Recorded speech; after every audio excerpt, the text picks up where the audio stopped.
Hello everyone, welcome to the interval classes. आज हम maths का रेशियो टॉपिक पढ़ने वाले हैं। पहले हम जब बात करते हैं कि रेशियो आखिर होता क्या है, तो जब हम बात करते हैं रेशियो यानी अनुपात की, तो हम ये कहते हैं कि दो मात्राओं का भाग द्वारा एक तुलना है। ठीक है, अनुपात क्या है कि दो मात्राओं के भाग द्वारा एक तुलना है। जो ए से बी का अनुपात निम्न तरीके से लिखा जाता है, यानी कि ए से बी का जो अनुपात होता है उसे हम कैसे लिखते हैं, ए अनुपात बी, कुछ इस टाइप से लिखते हैं। अब इसे हम बात क्या कर रहे हैं कि ये इसकी तुलना है, सेम क्वांटिटी में ही आपकी तुलना होती है कि यानी कि अगर नंबर्स लोगे तो नंबर्स में, और अगर अल्फ़ाबेट है तो अल्फ़ाबेट में आप इसकी तुलना करते हो। ठीक है, तो सब चीज़ सेम होता है। तो अगर हम बात करें अनुपात की, तो अनुपात के कुछ प्रकार होते हैं कि टाइप्स, ठीक है ना, टाइप्स ऑफ रेशियो। हो सकता है आपने पहले ना पढ़ा हो, पर मैं आपको थोड़ा सा डिटेल में बता रहा हूँ ताकि कभी अगर कोई क्वेश्चन आए तो आपको बिल्कुल बेसिक से पता होना चाहिए। तो सबसे पहले आता है आपका कंपाउंड रेशियो, यानी कि कंपाउंड रेशियो जिसे हम बोलते हैं, इसे हिंदी में कहते हैं हम संयुक्त अनुपात। ठीक है, तो संयुक्त अनुपात क्या होता है?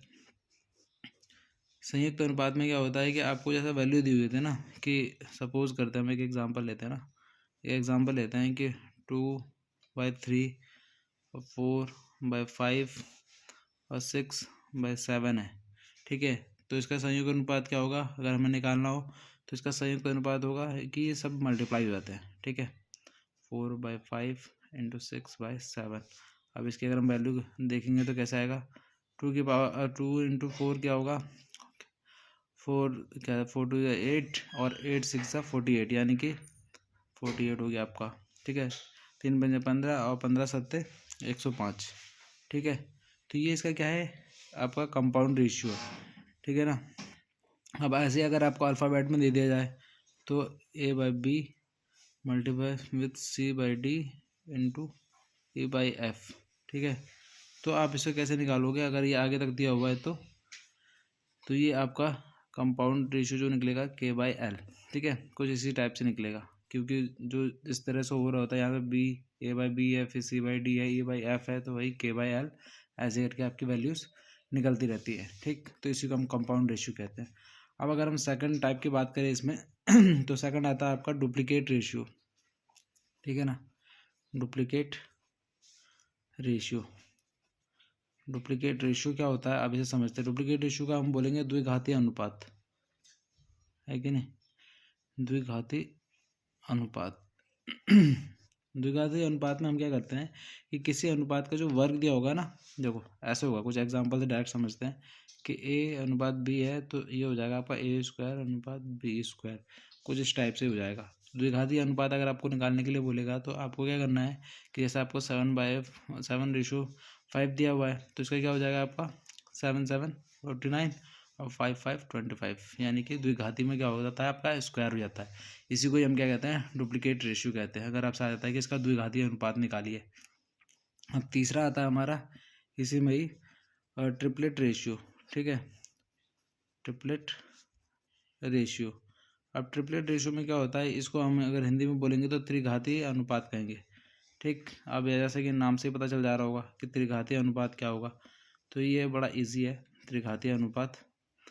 ठीक, वैसे ही जैसे ये स्क्वायर था वैसे ये A/B होगा, तो ये क्या हो जाएगा AQ/BQ। ठीक है, फॉर एग्जांपल अगर यहाँ पे 9/2 दे रखा है, तो 9 का वर्ग कितना होता है और क्यूब कितना होता है 729, और 2 का कितना होता है आपका 8। ठीक है, तो ये ऐसे निकल जाएगा। अब अगर हम आगे बात करें फोर्थ टाइप की, तो आता है सब डुप्लीकेट रेशियो। सब डुप्लीकेट रेशियो से आप क्या समझते हैं? सब डुप्लीकेट रेशियो का अगर हिंदी में हम बात करें तो इसको हम कहते हैं आपका वर्गमूलानुपाती। वर्गमूलानुपाती अनुपाती ठीक है, वर्गमूलानुपाती अनुपात। ठीक, तो वर्गमूल से समझ में आ रहा होगा कि वर्गमूल का मतलब क्या हुआ। वर्गमूल का मतलब हुआ कि इसका रूट आना चाहिए, तो सेम चीज़ होगी यहाँ पे भी। तो A/B अगर दे रखा है तो A⁴ इसी को तो हम आगे रखते हैं तो वो हो जाता है रूट। ठीक है, तो और B का 1/2, तो ऐसे ही आपको दिया होगा। तो और इसमें अगर कहा होगा आपको कि सब डुप्लीकेट रेशियो निकालिए इसका, तो आप कैसे निकालेंगे, अगर 9 और 16 का दे रखा है, तो 9 का क्या हो जाएगा √3 और 16 का कितना हो जाएगा 4। ठीक है, इस एग्जाम्पल से समझ में आया होगा बेटर। अब अगर हम पाँचवें इसके टाइप की बात करें तो घनमूल अनुपाती, यानी कि आपका क्या हो जाएगा इसका इंग्लिश सब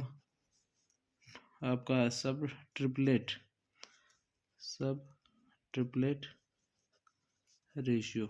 ठीक है ना, सब ट्रिपलेट रेशियो हो जाएगा, इसको हम घनमूल अनुपाती कहेंगे, घनमूल अनुपाती। ठीक है, घनमूल अनुपाती अनुपात। ये बात समझ में आई। अब इसमें बड़ा इजी समझ में आ रहा होगा कि अगर कुछ बोल देता है तो हमें क्या करना है, ए अनुपात बी दिया हुआ है तो a की पावर 1/3 और रेशियो b की पावर 1/3। ठीक है ना। अब यहाँ पे अगर आपको दे दिया जाए एग्जाम्पल के लिए 27 और 125, तो क्या होगा, 27 का अनुपात कितना होता है 3 और 125 का कितना होता है 5। ठीक, तो ये हमारा आंसर हो जाएगा। ठीक है ना, तो ये हमारे कुछ टाइप्स थे, टाइप्स ऑफ रेशियो। अब अगर ज़्यादा बड़ी बनाऊंगा वीडियो तो वीडियोस आजकल वायरल होती नहीं इतनी जल्दी, तो फिलहाल मैं आज टॉपिक में सिर्फ टाइप्स रखता हूँ। टाइप्स के बाद अभी हम इसके बाद तुरंत फटाफट से क्वेश्चंस करना स्टार्ट कर देंगे। थोड़ा मैंने ये बेसिक बताया कि रेशियो निकालते कैसे हैं, होता है कैसे है। ठीक, रेशियो में बेसिकली कंपैरिजन होता है, एक वैल्यू से दूसरी वैल्यू के बीच में तुलना करते हैं हम कि वो वैल्यू उसके कंपैरिजन में कैसी है। ठीक है, यही रेशियो कहलाता है। Thank you.